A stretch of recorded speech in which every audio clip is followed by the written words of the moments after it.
Hello, this is the Boat Trip Project presentation bow design by Miguel, Stephen, Jose, and Matthew for Chemistry 117, Section 409. Here are our group members. We have four group members. I'm Stephen, I'm the team manager. Then we have Miguel, who is our product manager, Jose, who is our team facilitator, and Matthew, who is our research facilitator. Some of the challenges we faced while making this presentation were balancing work between our group members, scheduling meetups to match our schedules, completing required amounts of research for the product, and ensuring that our information was corroborated. Here are some of the topics that we'll be going over in our presentation. So we had 5 initial thesis proposals. Our first one was finding material that would delay the effects of corrosion over time. Our second was the introduction of larger gears in ship engines that would increase efficiency. Our third was the introduction of a system to recycle wasted energy to use for other purposes on ships and oil rigs. And our fourth was a modification of the propeller of ships that would improve the speed and efficiency of the vessel. And our fifth and final proposal, which we decided to do our project on, was a modification to the bow of a ship that would increase fuel efficiency, speed, and water displacement of the ship. So saving fuel relates to the environmental factor of our project, because if we have a more efficient bow design that cuts through the water more efficiently, less fuel will need to be used and less CO2 will be emitted from the ship. Chemistry has to do with the materials that we researched for our design, since we had to look at the molecular structure of it to find the weight, the durability, and the corrosive resistance of those materials. And water displacement had to do with the mechanical engineering aspect of our project, since the edge of the bow and the direction of the bow angle all had to do with how the bow would slice through the water efficiently. My name is Matthew. I'm the research facilitator for our group. On this slide, it shows our boat trip findings.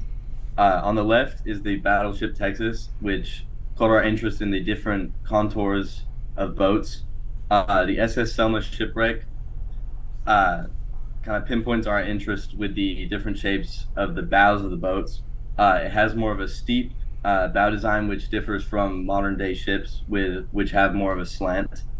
And then the Causeway Bridge didn't really have anything to do with our final project idea. Now getting on to the history of bows.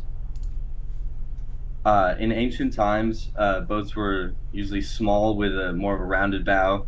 They were only designated to handle calm coastal conditions, and were made with the goal of stability and functionality to complete their small tasks. Getting into the medieval period, trading became larger scale, causing introduction of the clipper bow. The clipper bow had more of a significant curve on the front, jutting away from the boat as you went up. This improved speed, stability, and maneuverability in the rougher sea conditions. As exploration became more common, the introduction of the galleon bow, which further improved cross-ocean sailing. It had a long, elongated shape with a section pointing straight out from the top, and this enabled explorers to more efficiently discover the New World. And finally, with the Industrial Revolution, was the introduction of steel coatings on ships.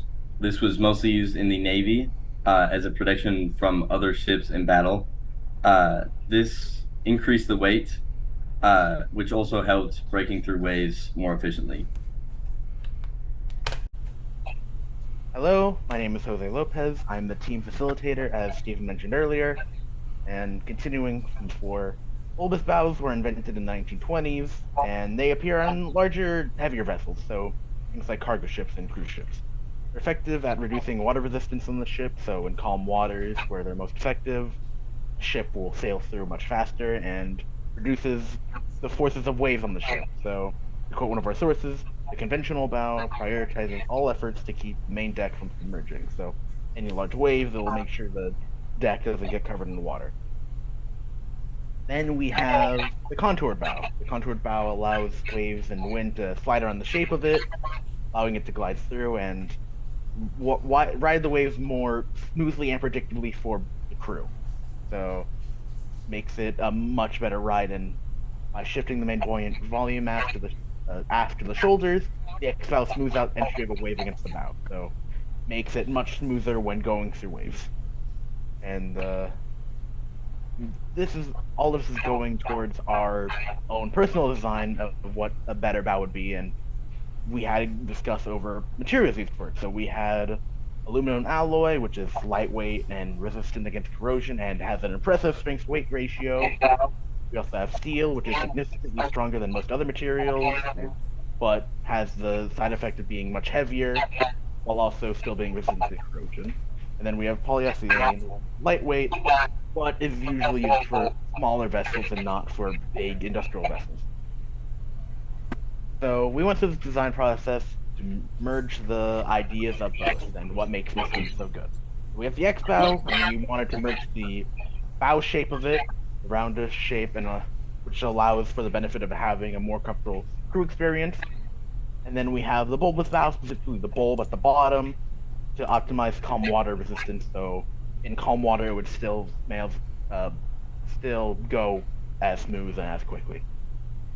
And so here's a drawing of it. So we would have the sharp angled bow while still having the bulbous bow at the bottom. Merging it together, it would be more convex, allowing for wind and water to smoothly ride all around it and not affect it as much as if it was just a flat, normal bulbous bow. And then we also have the bulb, so it can just keep riding smoothly.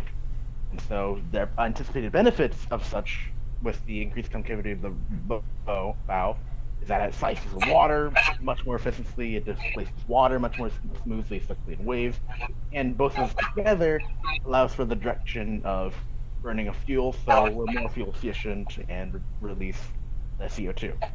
Then the slight protruding bulb under the bow underwater would reduce water resistance even more and reduce net forces, so waves would not serve the ship around as much and be as detrimental. Okay. Hi, my name is Miguel Flores, and here we have our design versus others. So how do the two compare? We have an X bow with the shallow convex bow angle, a bulbous bow, like we said, to be effective with an overall reduction of 12 to 15% of water resistance and net forces in reference to Schaffran. Other vessels can use heavy building materials which weigh down the boat, requiring more fuel usage. Additionally, you can have unnecessary drag and displace water inefficiently. With our design, we'd have a greater convex angled bow so that the water is sliced more to assist in water displacement. We'd have a protruding bulge identical to a bulbous bow under the waterline, allowing for a reduced net force. So as you can see, it'd be similar to the bulbous bow. Our design made from a material that is lightweight and durable. For instance, aluminum alloy. Our design would implement traits of smooth water displacement, low air resistance, and improvement in fuel consumption. Implementation. So best uses for our bow. You have large ships, long distance traveling vessels, cargo carrying or passenger carrying boats. Resulting benefits: assisted prevention of air pollution from extra fuel usage, increased speed of journey for vessels, increased structural damage, wear and tear prevention. Just the overall goal is for ships to fight against dragging water. And that's what we would attack. Difficulties. Yeah, further research needed for the effects of a bow. A specific manufacturing method must be developed, just because complexities are raised due to all of the wants in our design. You have production of the design that must begin at a high rate due to demand.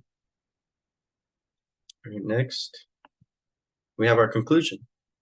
Last thing.